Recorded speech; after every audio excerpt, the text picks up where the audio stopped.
Welcome to DPVT classing. So बच्चों, आज की वीडियो हम लोग करने वाले हैं क्लास 10 मैथ्स, और मैथ्स में करने वाले बच्चों सम एप्लीकेशंस ऑफ ट्रिग्नोमेट्री।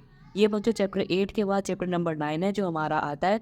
सो बच्चों, जो हमने चैप्टर 8 में ट्रिग्नोमेट्री पढ़ी थी ना, उसका रियल लाइफ में क्या क्या यूज़ है, मतलब कि हम असली ज़िंदगी में उसका कैसा यूज़ कर सकते हैं, उसी के ऊपर ये चैप्टर है 9। इसका नाम है सम एप्लीकेशंस ऑफ ट्रिग्नोमेट्री। तो बच्चों, ये जो चैप्टर है ना, इसमें केवल आपको दो कॉन्सेप्ट सीखना है। कौन कौन सा? पहला है हमारा एंगल ऑफ एलिवेशन और दूसरा हमारा एंगल ऑफ डिप्रेशन। ठीक है बच्चों, तो सबसे पहले हम क्या पढ़ेंगे? Angle of elevation. तो देखो, एंगल ऑफ एलिवेशन होता है क्या है। सबसे पहले देखो, जैसे मान लो ये क्या है, हमारा ग्राउंड है। ऐसे ग्राउंड होता है यानी कि धरती जमीन, ठीक है। ये कौन है? ये आप हो, ठीक है। हाँ, आप ही हो। क्यों? आप ऐसे हो नहीं सकते? हो सकते हैं। अब देखो, आप क्या कर रहे हो ना, एक पतंग उड़ा रहे हो, ठीक है। तो आपकी पतंग इस तरीके से उड़ती है आसमान में, ठीक है। ये क्या है? ये आपकी पतंग है, ठीक है बच्चों। ये आपकी पतंग जो है आसमान में उड़ रही है, ठीक है बच्चों। अब ये आपकी पतंग उड़ रही है, ठीक है। अब आप यहाँ पे हो, ठीक है। आपकी पतंग यहाँ पे है, ठीक है। अगर आप सामने देखोगे इस तरीके से, जैसे मान लो आप सामने देख रहे हो बिल्कुल सीधे सीधे, तो ये वाली जो लाइन बन रही है, जो आपकी आंखों के बिल्कुल सामने है, जैसे बिल्कुल सामने देख रहे हो, तो इस लाइन को हम क्या कहेंगे बच्चों? इस लाइन को कहेंगे हम हॉरिजेंटल लाइन। हॉरिजॉन्टल लाइन, ठीक है बच्चों। जो आपकी आंखों के बिल्कुल सामने सामने, उसको हॉरिजॉन्टल लाइन कहेंगे, ठीक है। अब आप पतंग को भी तो देखोगे, तो आपका पतंग यहाँ पे उड़ रहा है, तो आप थोड़ी देर बाद अपने पतंग को देखते हो इस तरीके से। तो ये जो आप देख रहे हो, ये जो आपकी लाइन है, इस लाइन को हम क्या कहेंगे? इसको कहेंगे लाइन ऑफ साइट।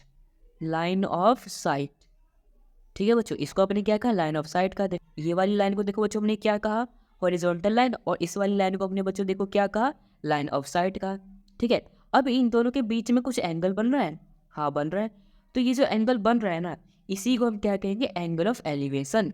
जो ये टॉपिक है हमारा, एंगल ऑफ एलिवेशन, ये जो लाइन बन रहा है, यानी कि ये जो यहाँ पर एंगल बन रहा है, इसी को हम क्या कहेंगे? एंगल ऑफ एलिवेशन कहेंगे, ठीक है बच्चों। आई होप बच्चों आपको इस ड्राइंग से समझ आया होगा कि एंगल ऑफ एलिवेशन क्या होता है।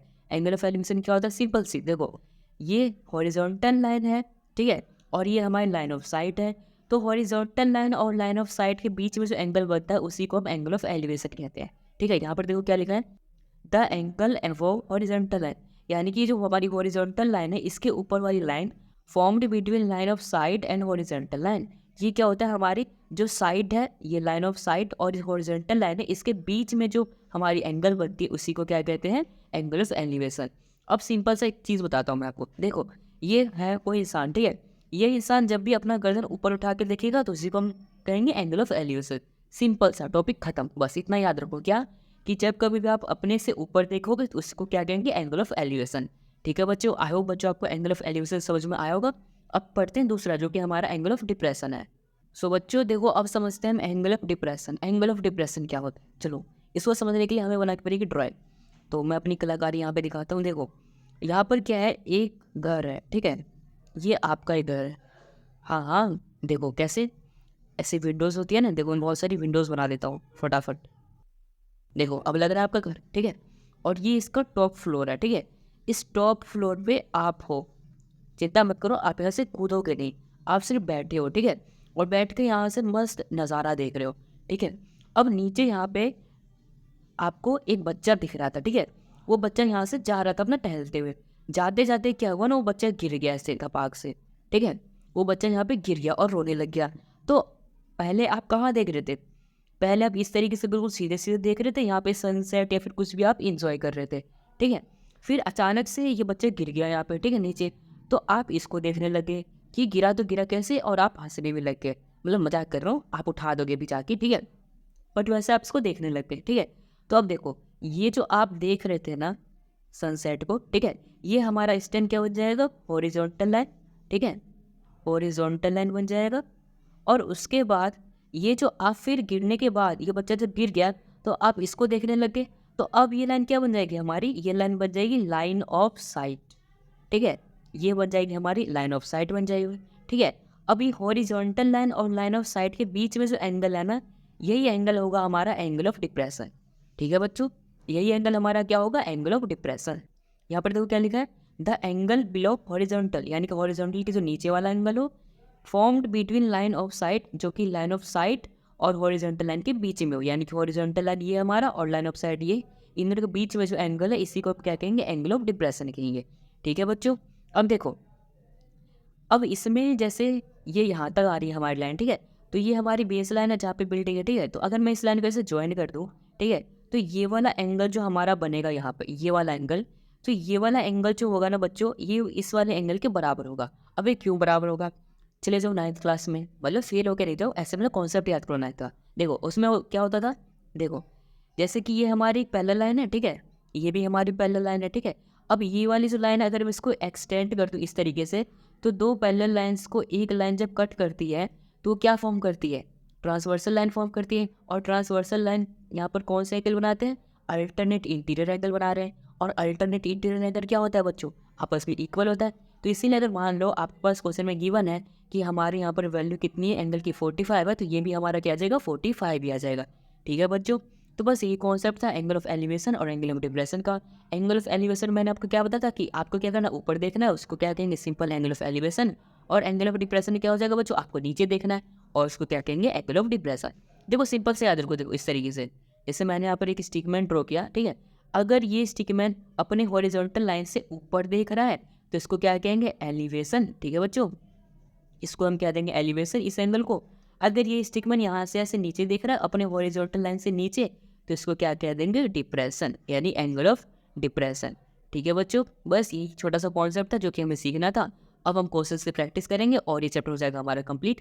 तो सबसे पहले मैं आपको एंगल ऑफ एलिवेशन पे एक क्वेश्चन कराता हूँ। ठीक है बच्चों, जो चलो अभी जो एंगल ऑफ एलिवेशन है इसके ऊपर एक क्वेश्चन करके देखते हैं। ठीक है, अब देखो पिछले वाले पार्ट में आप क्या कर रहे थे बताओ, मतलब आप पतंग उड़ा रहे थे ना एंगल ऑफ एलिवेशन में, ठीक है।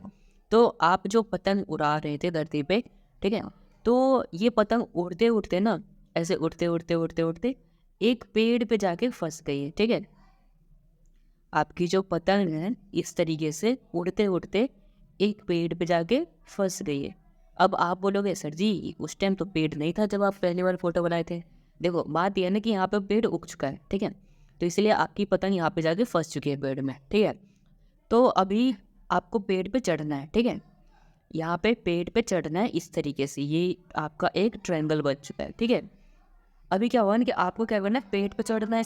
पेड़ जो है ना ये 10 मीटर ऊंचा है। ठीक है, पेड़ क्या है, 10 मीटर ऊंचा है। ठीक है, और यहाँ पे जो एंगल बन रहा है ना, यहाँ पे एंगल ये बन रहा है हमारा 30 डिग्री का। ठीक है, आप ऐसा मान लो। वैसे देखो बच्चों मैंने क्या बोला था, हॉरिजॉन्टल लाइन से, हमारा हॉरिजॉन्टल लाइन तो हम जहाँ सकते हैं वो होता है, बट इस पर मान लो कि हमारा हॉरिजॉन्टल लाइन ये है। ठीक है, मतलब कि आप यहाँ पे हो, आपकी सिर यहाँ पे, आपका गर्दन यहाँ पे है। ठीक है, तो उसके हिसाब से अब देखो आपको क्या करना है बच्चों, कि आपको यहाँ से लेके यहाँ तक चल के जाना पड़ेगा। ऐसे चल के तो जाओगे ना, उठ के तो जाओगे नहीं, तो चल के जाओगे यहाँ से लेके यहाँ तक, तो आपको कितनी दूरी चलनी पड़ेगी इस पेड़ तक पहुँचने के लिए, है ना। क्योंकि आप तो बहुत दूर पतंग उड़ा रहे थे ना, तो आपको नहीं पता ये पेड़ कितना दूर है, तो आपको आपके और आपके पेड़ के बीच में दूरी निकालने की कितना दूर है। तो कैसे निकालोगे, देखो जैसे मान लेते ये हमारा पॉइंट ए है, ठीक है बच्चों, ये हमारा पॉइंट ए है, ये हमारा बी है, ये हमारा सी है, और यहाँ पे 90 डिग्री बन रहा है, और ये हमारा 30 डिग्री जो कि थीटा है, एंगल है। ठीक है, तो आप कैसे निकालेंगे, सबसे पहले देखो हमें ये चीज़ निकालना है। ठीक है, जैसे कि ये देखो पंडित बद्री प्रसाद हर हर बोले सोना चांदी तोले, ये होता है हमारा शॉर्ट ट्रिक। और इससे हम 6 की 6 अपने ट्रिग्नोमेट्रिक रेशो को याद कर सकते हैं ना। तो इन 6 में से देखो आप बताओ कि क्या यूज़ करें कि ये आ जाए। देखो हमारे पास 10 ये है, यानी कि परपेंडिकुलर है और बेस चाहिए, है ना।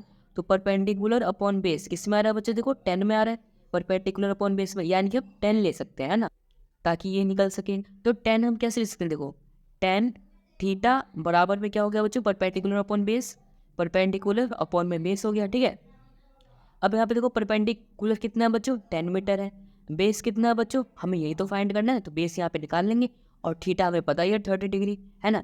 तो 10 थीटा कितना होता है बच्चों, देखो जब भी आप ये क्वेश्चन सॉल्व करोगे एंगल ऑफ एलिवेशन का या डिप्रेशन का, तो आपको उसके लिए ट्रिग्नोमेट्रिक टेबल पता होनी चाहिए।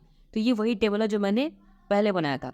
तो इसमें आपको कौन कौन सी वैल्यू याद होनी चाहिए ट्रिग्नोमेट्रिक टेबल की, देखो आपको साइन की याद होनी चाहिए, कॉस की याद होनी चाहिए, टेन की याद होनी चाहिए, देखा जाए तो आपको पूरी टेबल याद होनी चाहिए। ठीक है, अब देखो बच्चों इसमें से हमें 10 30 यानी कि 10 30 का बताना है। तो देखो 10 ये है और 30 है, तो 10 30 कितना होता है बच्चों, 1/√3। तो हम यहाँ पे 10 30 की जगह पे क्या पुट कर देंगे, 1/√3 इक्वल टू P/B। P यानी कि परपेंडिकुलर, परपेंडिकुलर हमारा ये है क्योंकि थीटा के सामने वाला क्या होता है, परपेंडिकुलर होता है, जो कि 10 मीटर है। सो 10/B यानी कि बेस, जो कि हमें फाइंड करना है। बेस क्या हमारा BC है, सो बेस हमारा BC आ गया। अब यहाँ पे क्रॉस मल्टीप्लाई कर लेंगे, सो BC इंटू में 1 क्या हो जाएगा, BC इक्वल टू, अब 10 इंटू में √3 क्या हो जाएगा बच्चों, 10/3, यानी कि आपके और पेड़ के बीच में कितना डिस्टेंस है, 10/3 मीटर या सेंटीमीटर, जो भी क्वेश्चन में गिवन होगा उसके हिसाब से।